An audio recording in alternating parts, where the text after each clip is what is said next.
Une manifestation est prévue à Saguenay ce week-end, ce rassemblement qui devrait réunir des personnes qui s'opposent aux mesures sanitaires imposées par le gouvernement du Québec, entre autres le port du masque.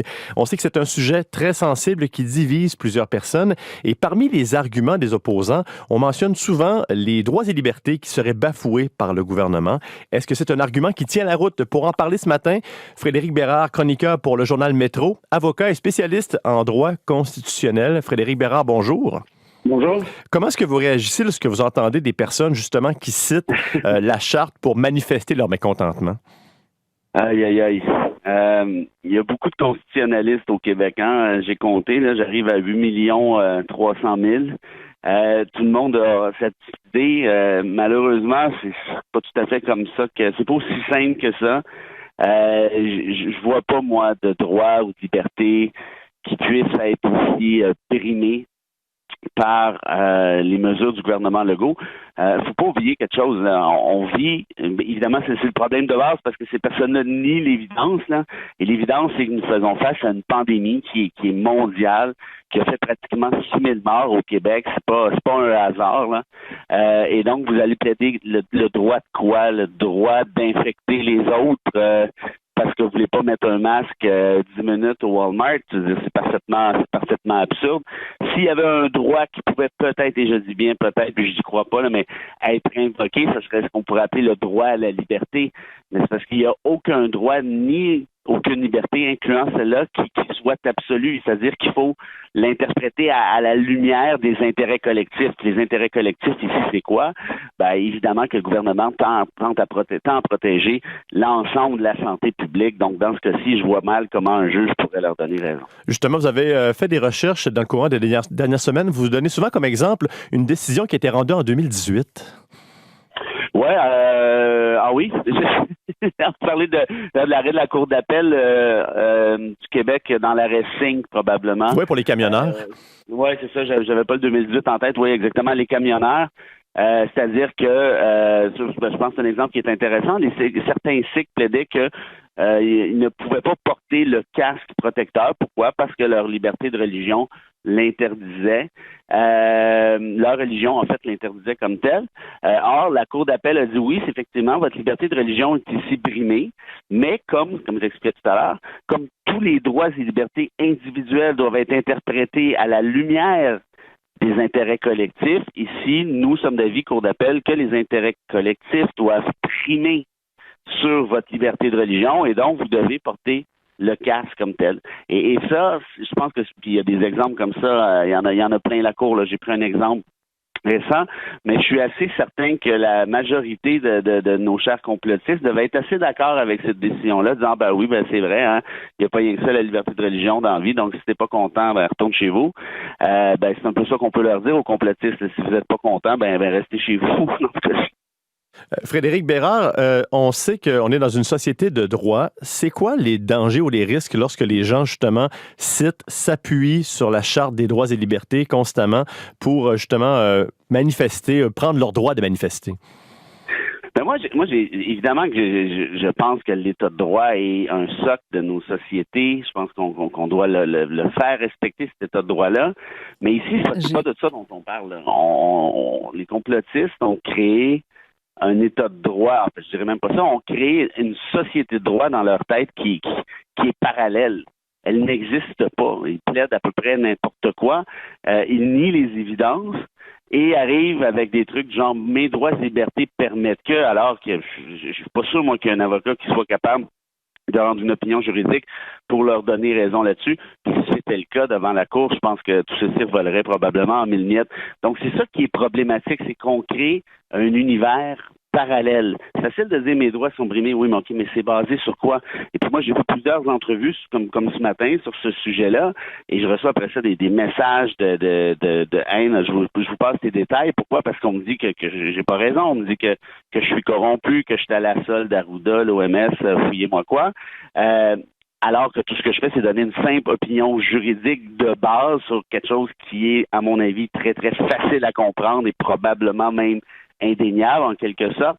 Alors, je me dis, OK, on n'est vraiment pas sorti du bois. Là. Si, en plus de tout le reste, en plus de penser que les 5G, les chemtrails, Bill Gates, les micropuces, et ainsi de suite, on est rendu à créer une société de droit parallèle. Ça, je sais pas comment on va faire pour remettre le dentifrice dans le tube. Il y a eu des manifestations déjà à Québec, à Montréal. Demain, il y en a une prévue ici. Ça commence donc tranquillement dans les régions. Comment les médias devraient traiter ces événements? Ça, c'est la question qui... c'est la question à beaucoup d'argent. Des fois, il y a un paquet de manifs qui sont, tant qu'à moi, très, très importants. C'est pas moi sur la Palestine ou aller savoir quoi. Les médias n'y sont pas. Dans ce cas-ci, on va couvrir des manifestations de gens qui sont parfaitement timbrés dans bien des cas ou parfaitement profiteurs. D'un autre côté, c'est aussi, parce que je fais partie des médias également, j'ai le même problème, c'est un peu le truc de la saucisse high grade, là. Et il y a de plus en plus de complotistes. Pourquoi il y a de plus en plus de complotistes? Parce que les médias les couvrent. Mais pourquoi les médias les couvrent? Parce qu'il y en a de plus en plus. Donc, on ne peut pas ignorer leur existence totalement non plus. Mais évidemment qu'en couvrant ce genre de manif-là, on attire d'autres gens vers eux. Donc, Puis en même temps, moi, je suis pour la liberté d'expression. Je suis pour, évidemment, la liberté de presse, ça va de soi. Donc, je trouve que c'est un dilemme qui est excessivement délicat. Reste à un moment donné qu'on devra s'interroger, puis je pense que votre question est excessivement pertinente, et pas seulement légitime, elle est pertinente aussi, dans le sens où est-ce que les médias n'encouragent pas, inconsciemment peut-être, sans le vouloir aussi, le mouvement complotiste comme tel. Frédéric Bérard, je vais me faire l'avocat du diable. On sait qu'on veut des fois prôner un esprit critique. On veut que les gens donc pensent par eux-mêmes. C'est souvent même l'argument qu'on entend de ces gens dans les manifestations. Comment est-ce qu'on peut questionner tout de même, se poser des questions sur des décisions du gouvernement sans tomber justement dans l'extrême comme plusieurs personnes dans ces manifestations? Ben, en fait, je passe ma vie, moi, à critiquer les décisions des gouvernements. C'est pour ça qu'on me paie dans les médias, entre autres. C'est ma job. Mais j'essaie au moins, en tout cas, évidemment, je peux me tromper, on s'entend bien, mais j'essaie de m'en tenir sur des faits. Puis Hannah Arendt, la grande philosophe, disait exactement ça. Je dis, il n'y a pas de démocratie s'il n'y a pas d'informations, si on n'est pas capable de s'entendre sur les faits. Et dans ce cas-ci, c'est en plein ça qui est en train de se passer avec les complotistes. C'est qu'ils nient les faits, ils nient les évidences. Ils pensent que Justin Trudeau est à la tête d'une secte pédosatanique, là. C'est-à-dire, on part de loin, là. Alexis Cossette-Trudel a plus de 100 000 abonnés. Je n'aurais pas dû dire son nom, je fais encore de la publicité. Mais quand même, donc, ça pour dire que ceci est excessivement inquiétant parce que critiquer des décisions gouvernementales, c'est le propre d'une démocratie. C'est pas moi qui va nier ça, puis je vais certainement pas vouloir censurer quiconque à cet effet-là, mais quand tu le fais, il faut le faire sur la base, une certaine base factuelle. Tu ne peux pas inventer des folies à n'en plus finir, parce qu'autrement, là, c'est un dialogue de sourds, et là, c'est ça qui devient particulièrement difficile.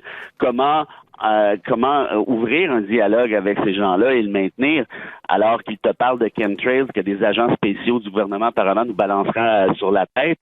Je veux dire, ça commence à être très, très, très difficile. Puis pour terminer, parce que ces gens-là nient essentiellement la science. Lucie Laurier nous dit qu'Arruda n'est pas une scientifique. Je suis pas un fan d'Arruda, mais vraiment pas. Mais je suis désolé, mais c'est un scientifique. Il a fait toutes ses classes nécessaires, ce qui est clairement pas le cas de Lucie Laurier la dernière fois que j'ai regardé.